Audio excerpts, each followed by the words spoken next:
Thank you for staying with me. And it's TMI, the Christmas edition, TMI Tuesday. And I said we're going to be looking at a very sensitive topic as we navigate through to 2023, looking at the political leadership in Nigeria and ensuring that we improve on the recruitment process. Joining me on this very special discussion is a politician and in the person of Romeo Ugbo. Thanks for coming, Romeo. Thank you very much, sir. Merry Christmas. Same to you. Merry Christmas. All right. Well, we're just discussing why the pages of the newspaper were opened on the screen. Yes. Looking at the need for the federal government to look into this issue about increase in the petrol price over petrol scarcity. Yes. Are you hit by this? I'm hit. I'm in Nigeria, you know. As a Nigeria, you see, when it comes to petrol issue, we are always hit because that's one major source of income that we have. And that's one thing we cannot do without, you know, on our daily basis. So we've been having this challenge, you know, in our political history. And some Nigerians are thinking maybe there's a way of the leadership of the country, you know, pouring out venom on its citizens, because it's quite alarming that we have a policy that subsidizes petrol, but we're having this in spite of the abundant resources we have in Nigeria. Well, that leads us to the topic, which really we're looking at what makes a leader, or who is a leader, and how to improve the recruitment process. Nigerians have been from every term, you know, from one political dispensation to another. Yes. We've been in the pursuit of getting it right in terms of political leadership. And it seems Nigerians, the more they try to get it right, the worse it becomes. Now, are we missing out on the concept or definition of a leader? And if we put that on the crucible in terms of the definition of a leader, would the present leaders in the country qualify to be called leaders? Otherwise, what's your opinion about leader and the leadership process? Well, first of all, I want to say thank you for this. A leader is someone who so much is being put upon, and someone who leads, someone who doesn't say, this is what my follower do, this is what my follower did, I want to stop leading. A leader is more saying, like, you know, in Benin, they will tell you as a first son, you are like a rag to your younger ones or every other person. Yes, that anybody can just come and throw the garbage on you. Just throw anything and you accept it. So that's how a leader is, yes. So if you are a leader, so much is upon you and so much is upon you to bear. So that is it. But looking at it politically and looking at the situation of the country, the way our leaders are leading us currently, I would say they are lacking some certain things behind. They are neglecting some qualities of a leader. I'm looking at it politically now, you understand? Because first of all, if you are a leader and you are a politician, so much is upon you. Okay, but that brings us to a point, because if you say our leaders, if they don't have the characteristics or they are not showing the features, does it not mean that they aren't, or some of them aren't? Yeah, because... Or rather rulers. Yeah, because if, for instance, you are being given a motto, you know, to lead as a leader, and you are not really doing the things that are complete, your people, you are leaving them behind. So many things is going to be happening that you cannot control at a particular time when it's being piled up to an extent. So now, as a leader, that we are as a politician, we are supposed to look at the cry of our people, listen to them when they are talking. That's why I say they are lacking some certain things behind, because it seems they are not listening to the followers. They are not really looking deep into their heart and say, okay, this is their cry, this is what they are crying for, let me listen to it. Okay, now let's look at electricity, for instance. Now, if we supply some countries electricity and they stay 24 hours without having a blink of light, now what happens to us? Why can't we do it here? Any political person that is coming to power, running for presidency, that's one of their source of campaign. They tell you, I will bring light. And nothing happened. is that, are you listening to your people cry like that? So that's why I said they are lacking some certain things behind. Okay, well, some have opined that the practice of democracy in Nigeria seem not to augur well because it's kind of inimical to our primitive upbringing. You remember vividly, history tells us, our traditional setting that we had even before the colonial contact seemed to be seamless. And if you were to leave it at that goal or at that level, civilization would have hit the traditional administrations to a point where there will be seamless leadership. There will be seamless developmental processes that will bring about joy to the people of the country. Do you support that theory that says that our kind of democratic practice is inimical to our primitive upbringing? See, the truth is civilization has really changed. And, I'm one of those advocating for change anyway. But you cannot neglect culture. You cannot neglect tradition as it is. Now, I remember when I was growing up, if you wake up first thing in the morning, you greet your father and your mother with your dialect, which me, I'm from the Umogun family, so we greet Lamogu. It's compulsory you do that.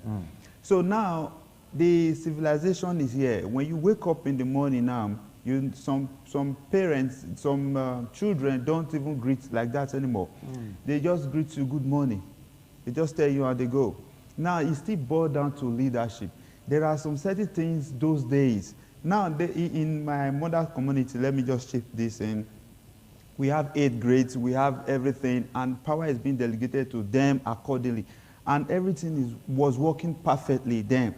But now those things are no longer in vogue. They are no longer in position. They say it's civilization. No thanks to civilization in that case.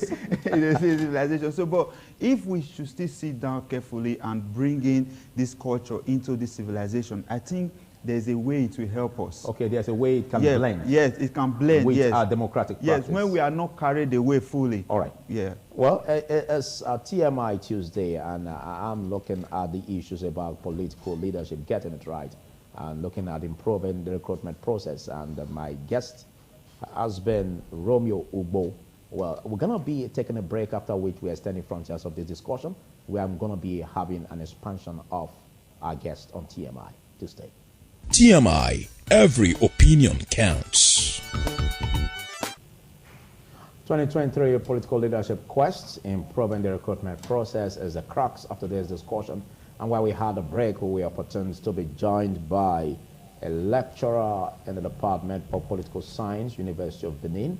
By that, he is a political scientist, Neville Obakedo. Thanks for coming, Neville. Thank you for having me, ITV. Compliments of the season to viewers and listeners at home. Great one. Let's look at your opinion about who a leader is, because we seem to be losing it or losing steam on the definition of a leader vis-a-vis the practice of, in quotes, leaders in Nigeria. What do you define as a leader? And how do you describe the Nigerian political narrative? In the first instance, wherever human beings are found, they are expected to have a leader over them. And the leader, by way of definition, is somebody who harnesses the potential of members of a group, members of a family, members of a community, members of an organization, for the purpose of realizing the aims and objectives of that family, of that organization, of that community, of that nation state. In that case, there will be the bad family member, there will be the bad community members, there will be the bad citizens of a state, there will be the good and the ugly members of or citizens of the organization, institution, family, or the state. Now, leadership requires responsibility, and leadership requires attempt to build, constructive building. And that's why you can disentangle leadership into all kinds of leadership. You have laissez-faire leadership, you have a strategic leadership, all kinds of forms of leadership that you can find in the literature.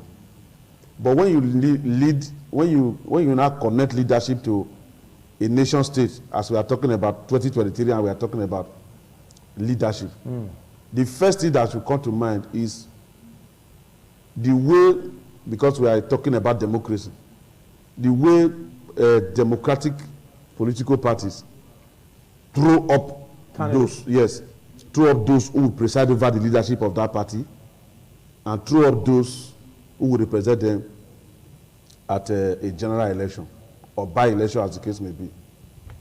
But what we have discovered is that either those who pilot the affairs of political parties, they do not understand what leadership means in relation to a nation state, or they are just there to play out the politics of elitism, that is ruled by a tiny or minority oligarchic setup. In that case, the elite will not dance to the whims and caprices of the people. They will be there to represent their interest. It is only when their interest is threatened by the masses and the group that they begin to grant concession. Like when people protest against the government, there's riot, there's destruction, maybe because of increment in the transport or fuel products. As we have just now. You see that the government will now say, okay, we are going to caution the effect of this protest, of this hardship, either through Shopee or bringing of mass transit buses, as the case may be. That is granting concession to the people because they are threatening the place of the elite. Now, when we talk about recruitment in Nigeria political system, there are so many things that come into play. And some of them, we cannot measure them on television for purely security reasons. But the first thing is that those who want to preside over the affairs of any nation state like Nigeria, they should first of all go and look at the present state of Nigeria, whether Nigeria is a nation that is already built, whether Nigeria is a nation that is in the process of being built, so that from there, they can now use their capture of the reins of power to continue from where the state is in the interest of the citizens. Even though you go to America, for example, you know that we have elites here. But the elites know that there was an American revolution, and they know the consequences of that revolution. They don't want another revolution. So they normally, even though they promote their interests, whether going to Gulf War, whether using the devil's theory of international politics, they still know that they have to dance to the whims and caprices of the masses. And that is why you see in America, after one party has ruled for either 4 years or 8 years, the other party will still come. Because they are now seeing reasons why this party that they have supported 4 years ago, 8 years ago, should not vacate for the other party to come and continue the American dream. But that is missing here. And the reason why it is missing here is because of the interest of those who control the political space, the elite, or you call them godfathers, as the case may be, who feel that Nigerians are docile people, Nigeria don't revolt. So anything you give to them, they take it, they adjust. They have a shock absorber to always adjust. And that's why I hear recently, as recently as some 2 days ago or 3 days ago, that the government is now saying that only insurance for your vehicle, particulars at the federal level, federal illa, whatever, is now increased to 15,000. That is just insurance. We're not talking about other papers. And you see that they are going to increase fuel by January when the president announces his budget, whatever, and so on. And life is difficult for Nigerians. How do you expect Nigeria to react? How are they going to react? Those who are working in government offices, there will be tendency for them to be corrupt. Those who are already corrupt will be more corrupt. And they ensure that it is their fellow corrupt people that are occupying strategic positions in their various companies or establishments, so that when they bring matter of corruption, matter of misconduct, their people will just kill it, as the case may be. This is the problem that we find in Nigeria, and it requires a movement to stop it. But that movement is not yet in place. Oh, thank you. Thank you for your articulation on that. Now, let's look at the win at all cost mentality, which is a menace in politics. Yes. And it is building up to a point where Nigerians or the electorate are losing trust even on the political party candidates that have been churned out. Yes. Now, there seems to be this fear that the present candidates that are available for the electorate to vote in or make a choice or preference from are not even good enough. Yes. Does that mean this could be dangerous to, enthroning leadership in 2023? Or do you concur with some persons in their opinion that the candidates that are being churned out are not good enough? Romeo. Okay, well, it's not really easy to be, first of all, let me put it that way. It's not really easy to come aside and say, I want to be running for an office, first of all. And political parties, they go through a lot, screening some persons before they are being elected in the primary election. So, political parties bringing up representatives to represent them and all that, I really don't think that's a problem. The major problem is some persons can just look at. You just said that's where the problem starts from. Yes. The recruitment, having the ESCO of the party. Yes. And if you get it wrongly in that respect, it will reflect on the candidates that will be churned out. That will bring about division, which will not augur well as far as internal democracy in parties is concerned. Yeah, but some candidates, that's why you see most people, they will be in this party for a particular period of time. Now, when they see things are not really going well in that party, they shift, they move. Why? Because their agenda, what they see is difficult. Being in a party, first of all, you have to meet different kind of persons. You meet different kind of people with different directions, with different focus from your own focus. But your ability to be able to coordinate them, first of all, as a candidate, so that they can understand your dream is one thing. Then them understanding your dream, then some of them, they don't really want to move with your vehicle. They just want the good out of it. But me, I always tell my people, I tell them, it is good we fight together now.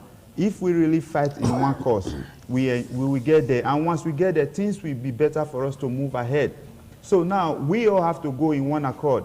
If you are with me, you have to be with me with a good mind and a plan that we are moving somewhere. So they have this dream. So, but them now becoming a problem, like shifting, that's where the problem is. I think it has to do with the airline. Okay, but the challenge again we have, still with you, Romeo, the challenge here we have is that it seems that the interest of politicians are shifted away from deepening good governance on the people in order to bring about dividends of good governance to the people. Yes. They've shifted from that point to personal aggrandizement, where they have a pursuit of their selfish interest. Now, it played out, or it seemed to have played out in political parties, that came with humongous amounts, for interest forms and all that. So, don't you think this is a challenge? It's a big challenge. Getting it right in terms of political leadership in Nigeria? It's a big challenge, because imagine me spending 1 billion in contesting. Now, then how do you, because first of all, you being a candidate, you must be ready to spend money. Money go down. Sometimes you'll be pushed to do some certain things that you are not supposed to do. Now, imagine you going there, doing it with against all odds, and you come aside. Now, tell me, how won't you be corrupt? That's why I said it begins from the followers, the people that you have. If they work with you with one mind, they work with you with the dream that you have and you put to their table, then things will go well. Even if you are there, you will not even think of corruption, because the way you started, people helped you. Now, let me tell you, in some places outside this country, if you come outside to say, I want to contest, people are extremely happy for you. People will begin to dash you money left, because of your track records. Because they trust your capability and capacity. And they know that, okay, somehow you don't have money, somehow you need, once you even come outside, you need money. People will begin to dash you money, give you money, tell you this, that, and that. You will be happy. You see people support you. I will bring my car, I will do this, I will do. Now, you will be happy to say, okay, no problem. Now, but the reverse is the case. Now, once you come outside and say, I'm a politician, people are expecting from you. It will look as if you owe everybody money. You understand that? Even where you go before, they used to say, maybe this phone for 100,000, once they know you're a politician, is now 160. Okay, I think that's where we have to go back to what you said. I'll come back to you, Romeo. Okay. That's where we have to go back to what was said, even before we took the break and you joined us. I was really discussing with Romeo on the opinion of some Nigerians that, the present democratic practice in Nigeria is inimical to our primitive upbringing. And that could be the reason why we are having pitfalls, challenges, because if you look at our primordial set up, a traditional setting before colonial contact. There seems to be seamless administration. Now, we have this colonial contact that came with the white man or civic system. You know, it seems not to augur well. Do you think this is part of the problem that our political leadership is grappling with in Nigeria? Never. According to Professor Peter Eke, PPAK, he wrote about the two publics. That is after colonial encounter by Africans. The first public, which is the primordial public, is a public that will require you to be transparent and be moral. For example, if you're a member of a Parakpo organization, maybe you are from Ekiti, you are in Benin here, you have a Ekiti Parakpo Association. The money that they are giving you there as a treasurer, the ESCO, you are expected to give account of the money without embezzling the money. The second public is the amoral public, the public of the public space, which have to do with colonial administration, bureaucracy, and the rest of them. There, the same members of your Parakpo who will not want you to eat their money, by the time you now occupy a political space, they expect you to come with money from there. Steal from the white man? Yes, yes. They will not expect you to come back home with empty hand. So you see that there's a dilemma there because of colonial contact. For instance, if you steal in a community, primitive community code, to use your language, they can take your name to the goddess or the shrine of the community.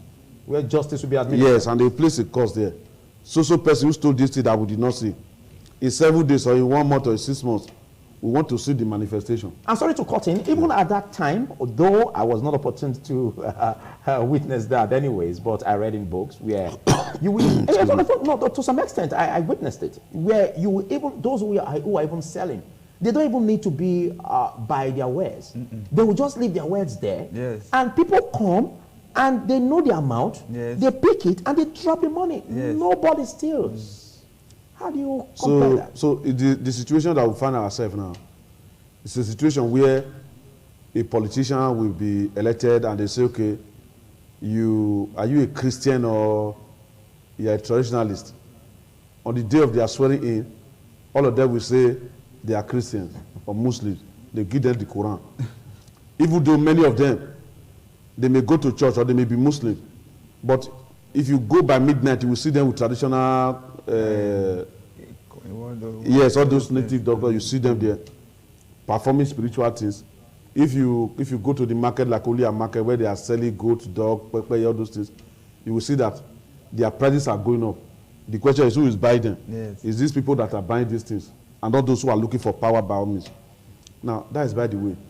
The problem that the society is now, the society now finds itself, is a problem that have been systematic from that colonial experience. Systematically eroding. Yes. So those from the values. Yes. For example, I've seen people in this political process now, this election, 2023 election. I see young people coming out to say this period there's going to be a paradigm shift, and they are pointing towards one direction. And you see, when they go to a place to go and campaign, another set of youth who are supposed to reason along the line of their fellow youth. The paradigm shift. Yes. They will be attacking their fellow youth. We breed conflict. Yes. So you see now that because of the dilemma that we find ourselves, people throw morality to the wind, and they want to promote their interest. And the people they recruit into their group or their caucus for the purpose of winning election, they are also inculcated with the spirit of wanting to go and reap where you did not sow. Yes. Now, the recruitment process and why it is difficult for us to right the wrong of the past, of the political processes of the past before now, is because of what we call money politics and corruption in the political process. I will give you an instance. We have 3 major political parties. Let me not talk about the rest because they are mushrooming enough not to be the public space as we expect. Some say we have 4 major. We have more than. Or some say we have more than. I'm talking about 3, the major 3, because of the people that are their candidates. Okay. For instance, they will come and visit a state. let's say Delta State. They visit a state, say Delta State, and it is Asaba they are going. They will go and visit the Asagba of Asaba. The Asagba Council.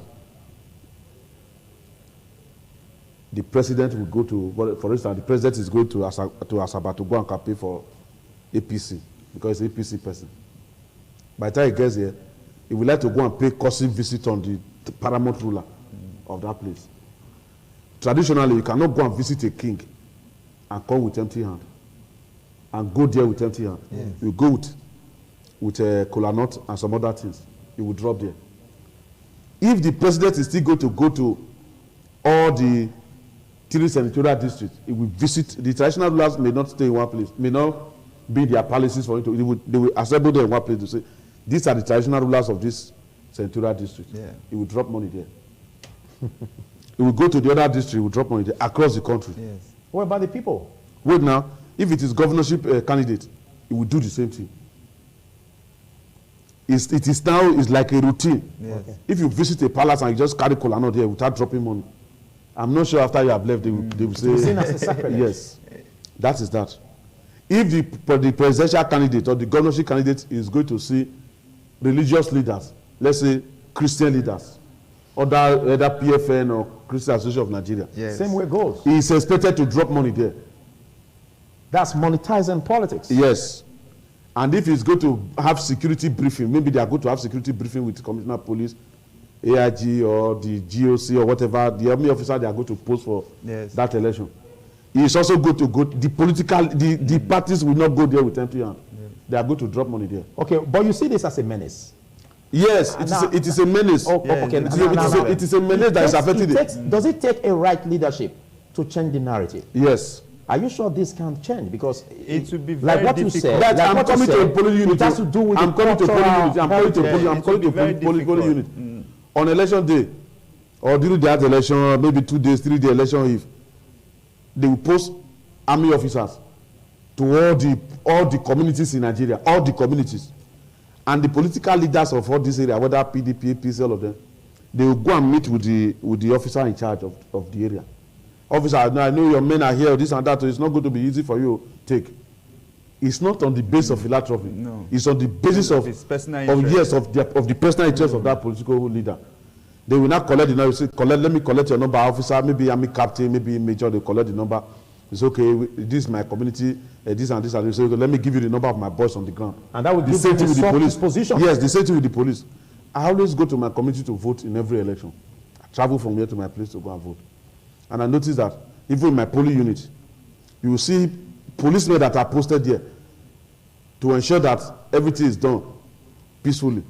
When they see me, maybe because of my robust bodily physique, or maybe they feel that this man is not living in this community the way he is, they will come and meet me and say, officer, yeah, come and settle us so that your people can do anything they want to do. Yes. Policemen will ask me.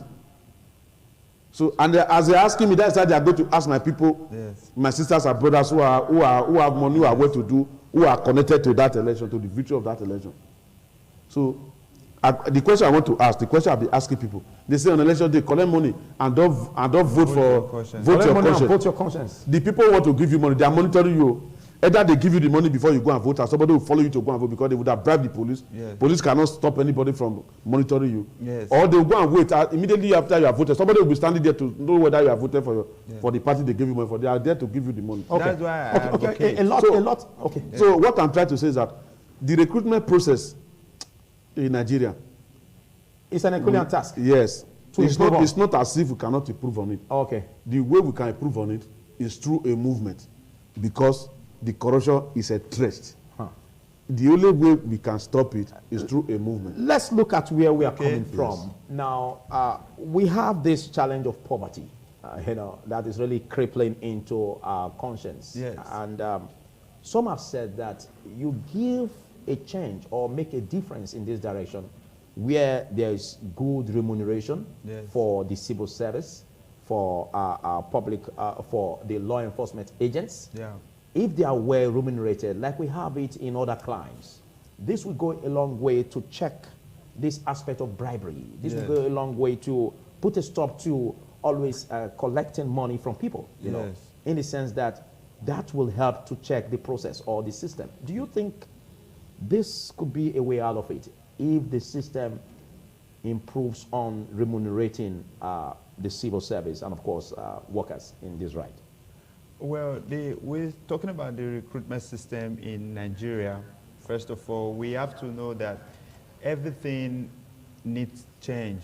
Everything needs to be touched, first of all. Now, imagine somebody who wants to get a job in maybe one of all these system, maybe want to get is seeking for a job there, and at the end of the day, the person go through all this stuff and he didn't get that job. And there's one Oga there that already have somebody for that position. Now you going through a whole lot of problem, a whole lot of stress, mental stress and all that. After the whole thing, they will tell you there is no job for you. But somebody who didn't go through that stress. Just because he was able to bribe his way through? Yes, he gets it. Now, if he gets it, how do you expect him to behave? He will behave anyhow because he didn't labor, he didn't stress, he didn't suffer for it. Or that person that went through hell to try to get it. Now imagine that person. And that's a way of enthroning mediocrity into yes, that's the problem. Now imagine the person gets it. When he gets it, he will not know what to do because he didn't stress for it, he didn't pass through any problem. It will be messing up. That's where the corruption starts from. Because we are looking at like some persons do it based on nepotism, is from my place, or some persons do it because we have somebody to help to pay back our good that the person did for us and one of those things. That is the problem this country is facing. I think it's an Herculean task because yes. you just said something now, and yes. it sickens me to the stomach that everybody must be captured in this. Yes. Now, if we want to say a leader, a right leadership structure yes. Should be instituted. Yes. And we need a right leader, you know, yes. a square peg in a square hole, yes. round peg in a round hole. Yes.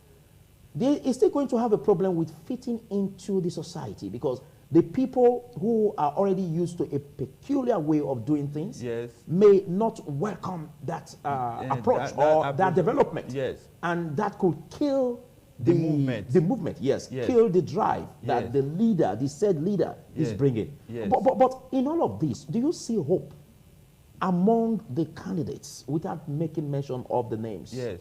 Do you see hope among the candidates that are ready or that is ready to deviate or eradicate this order that yes. has taken us to this point? I see hope. There is nothing that cannot be changed. I see hope, you know, because... Among the candidates? Yes, I see hope among them because nobody is useless to me. Because most of the candidates, yeah. they once served. Yes. And it's not as if the records that they had yes. was really perfect or yes. clean. Yes. And so they're still being churned back into the system. So what hope are you saying? The hope is nobody like them, among all the candidates that we have, if you look at them critically, no one is a saint. You understand? But they are humans.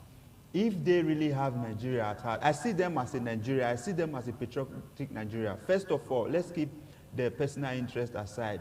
First of all, before you even come outside to say you want to be a candidate, you have made up your mind that you want to make a change in one way or the other. And you want to sacrifice. Yes, you want to sacrifice. So I see... Even if it means spending your money to get it and change things. You want to sacrifice. So now, it now takes the grace of God for them to get there. Because that's why everybody say, they always say that when you are not yet there, you will be very okay, you look like, but when you are there, it's like there's something that will always change. That corrupts you. That corrupts you. Yeah, yeah.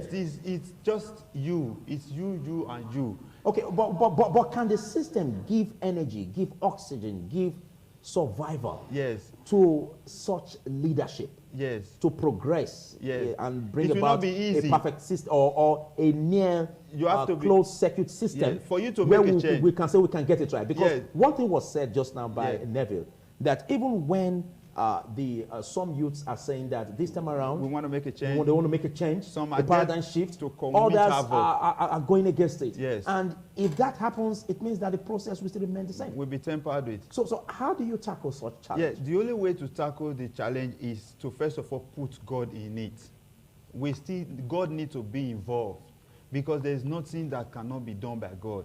This country we are seeing like this now, if you want to change, it's 2 seconds, everything will fall in place. But going back to that way of changing it as a candidate who have a good intention, now you have to be rugged and dogged. If you really want something to change in your local government, in your constituency, in your state, or in your country, you have to be ready to say, I want to do this. Now, I know I'm going to step on toes, but we all will endure this process for a good thing to happen. Then by then you will get it right. Exactly what happened even when we were heading to the 2015. Yes. And the elections that came. Yes. You know, there was this body language of the president. You know, that brought some sanity. Yes. But as we went along, yes, you know, things began to change in another direction. Yes. Where people are now asking, for the slogan of change, that they are yet to get the benefit of this. Yes. Now, Nebilo Bakedo, let's look at this. Do you see hope among the candidates? Is there a messiah among them? And if there is, like what you just postulated about the paradigm shift and then the opponents trying to fight the paradigm shift, can such a messiah survive looking at the political system? Before I talk about whether there's a messiah that can survive, that can do the needful in terms of repositioning Nigeria, the issue of remuneration for public servants and police or whatever is not a solution to the problem. It is severely punishing those who are going against the rules that is the solution. Because I don't think there's any amount of money you are going to pay a policeman who already has the spirit of bribery in his blood. It's already embedded. Yes, that will go and wait on the road and will not say apprehend somebody and say bring money. Or will not see somebody that is carrying the phone and say let's transfer money to my account and the rest of them. No matter the remuneration. No matter the amount. Those who have that spirit of thievery, who have decided to wear uniform to protect their interests of that thievery tendency, no amount of money you can pay them. That is by the way. When we talk about changing a society like Nigeria, what usually comes to my mind is the change that we witnessed in China. Drastic. The change that we witnessed in China, when China started their revolution under Mao Zedong, China was an underdeveloped country. Yes. China was like an isolated country. But Mao Zedong, in all the provinces of China, he had people of the same like minds with him that transformed the country. Today, when China is sneezing, powerful nations then like the United States, like Britain, like Germany, they will be catching cold. They say China is sneezing. As a matter of fact, when China is sneezing, the whole world will be catching cold. Yes. The whole world. But don't you think there is still hope for Nigeria to get Yes, to it's that the issue point? of hope that I'm coming to now. Okay. Yes. It's the issue of hope I'm coming to now. Number one, there is hope for Nigeria. The hope is not in this present political dispensation, but the political dispensation can lay the foundation for So that the hope. general- Okay, for the forthcoming. For the hope that we are expecting. The other day, I was coming from Lagos when they started this the anti-SARS protest, and all the places I stopped, Ogun State, Ondo State, Lagos State, and part of Edo State, I was asking the question, "Who's your leader?" They said, "We don't have leaders." And now you cannot start a movement Without without a leader. leaders. That's a minus. Yes. So if you go to Algeria, Yes. the revolution against the president, Yes. I'm trying to remember his name now. Or if you go to North Sudan, the revolution against the president, al-Bashir then. And if you go to other places, even the period of Muammar Gaddafi in Libya, the period of Hosni Mubarak in Egypt, people led the revolution. And when people wanted to interview them from outside, like CNN, they had the leaders to interview. When the government wanted to interact with them, they had people to interact with. Okay, are you by that saying that the NSAS movement would have been a prototype? If Yes, there was, it would have leadership style laid the that foundation embedded for the movement that we are movement. talking about Okay, now. okay. And it would have spread across the country like All right, wildfire. yes. all right. That was Nebilo Bakedo's opinion in that direction. We'll take a short break, after which we expand the discussion. TMI, every opinion counts. Still in a way of trying to make a right definition of who a leader is, and if Nigerian leaders are in that definition, qualify in that respect. Joining me on this discussion is a human rights activist, Solomon Idiogbe. Thanks for coming, Solomon. Thank you very much. Good morning this morning. Viewers at home, very good morning. All right, we Nigerian citizens are yearning, and they're going to be having a date with polling booths come 2023 that provides a golden opportunity for them to make a decision on who will be the right leader, to take the affairs of governance. Now, questions are being asked, and I won't fail to ask you because the pendulum this time is swinging to you. Do we have, in the definition of who a leader is, do we have in Nigeria? And if we do or we don't, how do you describe the leadership in Nigeria and how do we get it right? If I got you right, you're talking about if we have leadership as we speak. Or if you are saying we have people that can be called leaders. There are two different things. But if you're asking me if there's a leadership in Nigeria as we speak, on paper, yes. But in reality, no. Because the leadership in Nigeria has shown lack of conscience, in quotes, good conscience, has shown lack of leadership. They can be best described as leaders rather than called leaders. Because nothing is actually going anywhere. I'll give you an example, Philip. CBN has been making noise all around the country that at certain dates, you must terminate using the old currency to a new one. Philip, are you aware that when you go to a bank now, they still pay you with old currency? That's leadership failure. Nigeria is actually not in need of laws or agencies, as it were. Nigeria is in their need of leadership. A person who has the charisma, who has the political will to drive the processes and things as it were in Nigeria. In Nigeria, of course, we've had and we still do have people that are stronger than institutions. And that's why our institutions are not working. So it only takes leadership to know what the people want. And I tell you, they talked about subsidy. This government, while they were coming, told us there was nothing like subsidy, and subsidy was a scam. The same government is scamming us the same subsidy. At a point, they said if they increase pump price, that's why we're going to have supply of fuel everywhere. As we speak, you have 3-4 filling stations on this road as you move. I can assure you and say very, very authoritatively that none of them sells at the same price. Some are at 260, some are at 280, some are at 250. I bought at 270 just yesterday. I bought at 275. You understand? So, whereas that is not the pump price. Who are the people? Are they not supposed to be monetary agencies? So, it doesn't work. It doesn't work because Nigeria lacks leadership. Oh, now, we have a government that will say something in the morning. But in the evening, we are reminding the same government of what they have said in the morning. The leadership of the government that does not exist but attempt to say that they exist will tell you I'm not aware. Okay, I get your drift, and I know basically there's a problem in that direction, but that is your opinion anyways. I hold it very strong. Let's look at 2023 because that's where we are going to in order to deepen the process and improve on the recruitment process. Now, INEC has said that in a way of trying to improve in the recruitment process, vote buying has been a challenge, and for it not to continue to be a challenge, they've brought about a policy, a law, a provision that would help guide against it by saying that any vote buyer caught and convicted will be made to face 1 year jail term or pay an option of 500,000 naira. How do you welcome that? My brother, what is yourself now? Story. You don't tell what they hear them. It has stayed well. I told you just now that we are not in need of laws. There are laws naturally within the context of the Nigerian law, criminal laws, that you cannot give bribe. You cannot take bribe. You cannot induce anybody. And you who is giving and you who is taking are both guilty. These laws are there. That's why we have.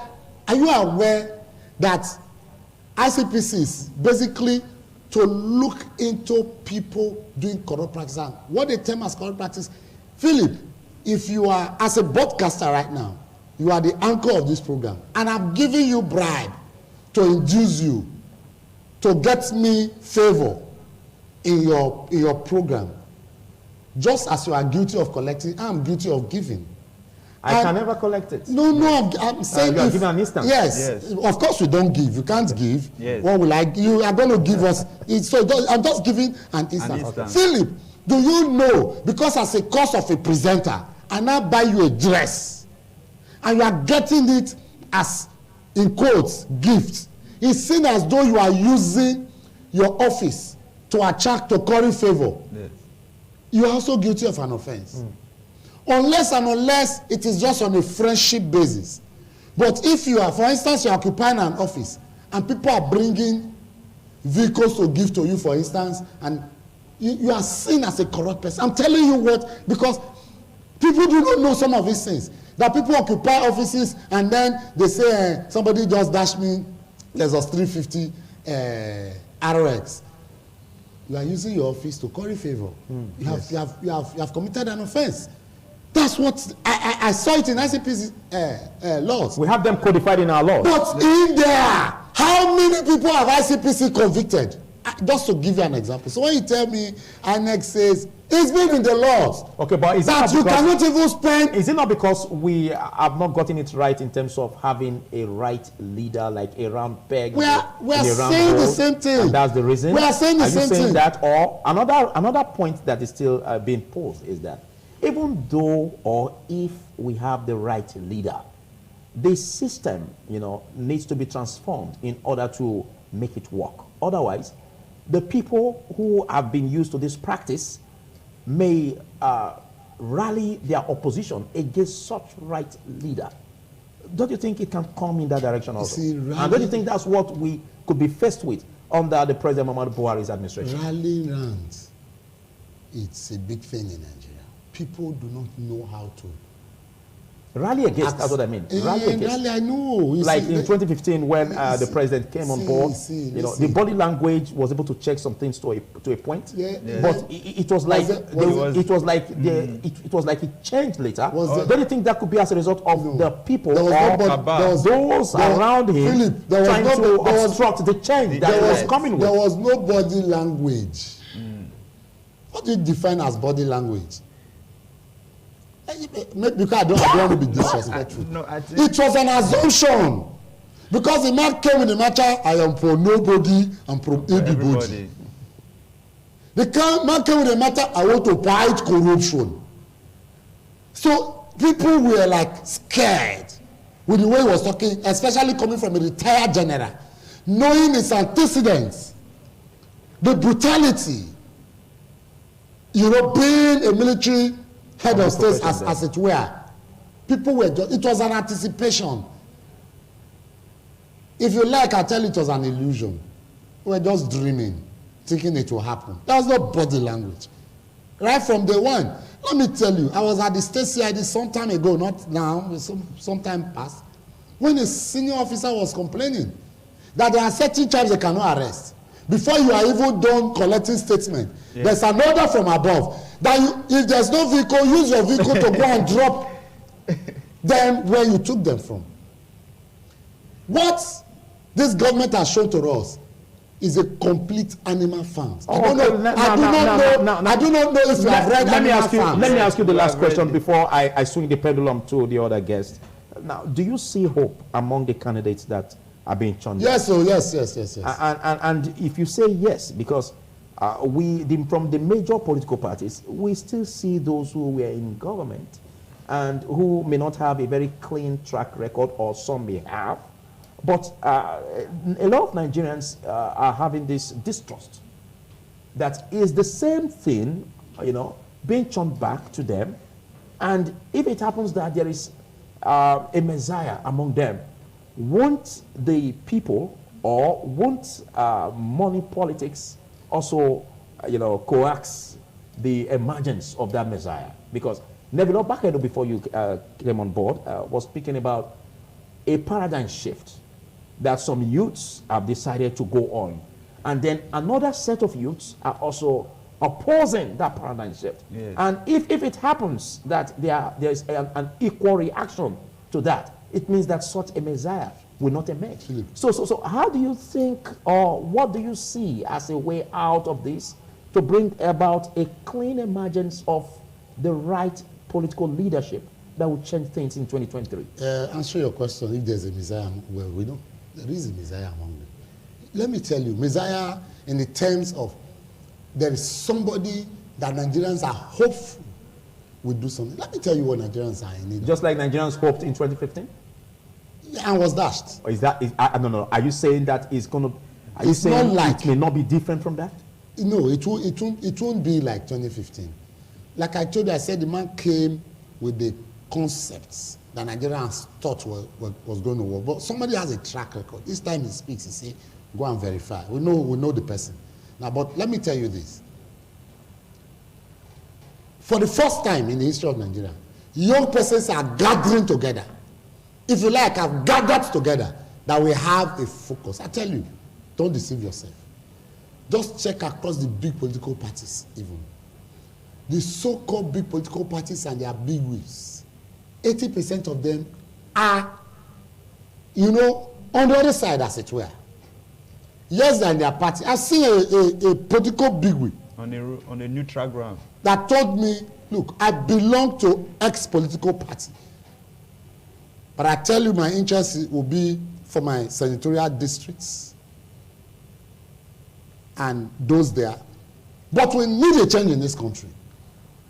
Enough of taking what we have from, because the person is from the southern part of Nigeria, to the northern part of Nigeria. So you see a change coming in So, 2020? and I was shocked that such a big was talking like that. I've also sampled opinions.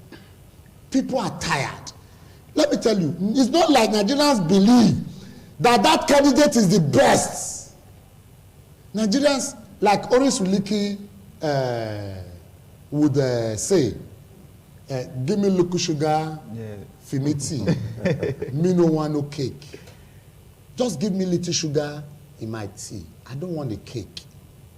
Nigerians are not looking for a cake. They are looking for a little sugar in their tea. So they actually maybe not be looking for the better. Neither looking for the best. Nigerians are just looking for the good. Because we must have a good, better before best. Okay. And I can tell you that Nigerians are saying that good in one of the presidential candidates. And that's why those within the cabals, because let me tell you, whether we like it or not, Goodluck Jonathan said it in his time, that there are cabals in this government. All right. Even in this government, there is a cabal. Okay. And so we know that the cabals are working around to ensure that their candidates, preferred candidate wins.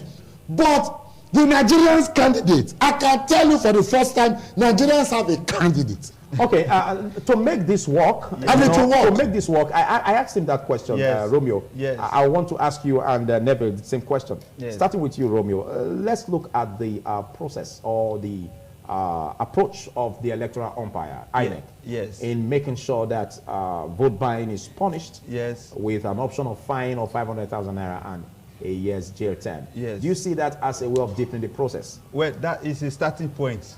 And they should really, really make it a strict one. For me, first of all, Nigerians, like I said, if you want something to work in this country, you must be dogged about it. So now, if you really think this is it, and they published it, like today paper carries it, if you really want this thing to work, it should be as in taken seriously. Because Nigeria, as I'm speaking to you now, they just want everybody to vanish and wake up on the 24th, February 24th. You understand? So that everybody can go and just exercise their franchise and do the needful. Okay. But as we do that, if they want this process to work, it should be strict. Okay. Trust that politicians, some politicians can be very, very, yes. can be very, very versatile, Funny, or I don't know how to put it, can be Yes. very, very slippery. Yes. You can hardly hold them. Yes. Now, though there is a law in that direction, as the Electoral Act could permit. Yes. But do you see from previous practice, do you see, and from the wherewithal, in Yes, quotes, yes. that INEC may have or may not have, Yes. do you see the capacity of INEC to really pursue that to a logical conclusion, to make sure that convictions are made? Yes. And even if convictions are made, the money bags we have in politics, Yes. 500,000 naira is a chicken change Yes. to them. Yes. So will that not also, will that be a check to fight against or to prevent the people's will, you know, or to allow the people's will to come into fusion? Yes. Do you see that as a check that can allow the people's will Yes, to come into fusion? this 2023 election is going to be a miraculous one for everybody to see. Like this 2023 election, we are Nigerian, and now it's a collective responsibility. I believe if somebody like me or my brother is there at the polling unit, he sees someone exchanging money he can do something very drastic to that person. I know him to that extent. So it's a collective responsibility. INEC have already put the law there, first of all. Now we the voters, it is now left for us to make a decision. Are you not tired of suffering? Are you not tired of going through hardship or going through problem in this country? Okay, so with you, it can check the process. Yes, it can check it. Yes, I think it can check it. Okay, let's get your opinion. I take that as your conclusion. Let's get your opinion on that, Nebilo Bagay, in 2 minutes. The 2 minutes is too small for me to. First and foremost, the issue of a man becoming a president, and Nigerians believing that the president now carries a magic wand to solve the problem of the country. It's like living in a fool's paradise. Number one, it is true that the president is the minister for petroleum, while this man, Timi Silva, is the minister of state for petroleum. And we have been having oil theft, all kinds of problems and challenges in the oil sector. We're supposed to lay the blame on the table of the president because the minister for petroleum. But there are other agencies and branches of government that the president cannot see. Yet there are security people, there are all kinds of machinery put in motion to make sure that if anybody is perpetrating what is a crime here, the president can be apprehended. What has happened to those states? Now, Edo State is not the only state that is having a problem of fuel. I expect all the state governors, for instance, to set up petroleum monitoring committee. As it were. After holding meetings with all the independent marketers in their various states, they will say, we are going to monitor the sale of fuel. And those who are holding it, those who are selling it at social price, and so on. Nobody. I've not heard from any state that something like that is being done. Do you expect Mr. President to come to Edo State and be opening filling station from filling station to say, sell fuel like this, just sell fuel like this? This was the amount of money we sold for it, you sell it like this? It's not possible. That's by the way. Talking about the issue of a movement and how to change the politics and the narrative thereof of Nigeria in 2023. If we have Obi, for instance, as the president-elect, is he going to be the governor of all the states? No. Is he going to be the one that will be the National Assembly? Is he going to be the House of Assembly members in all the states?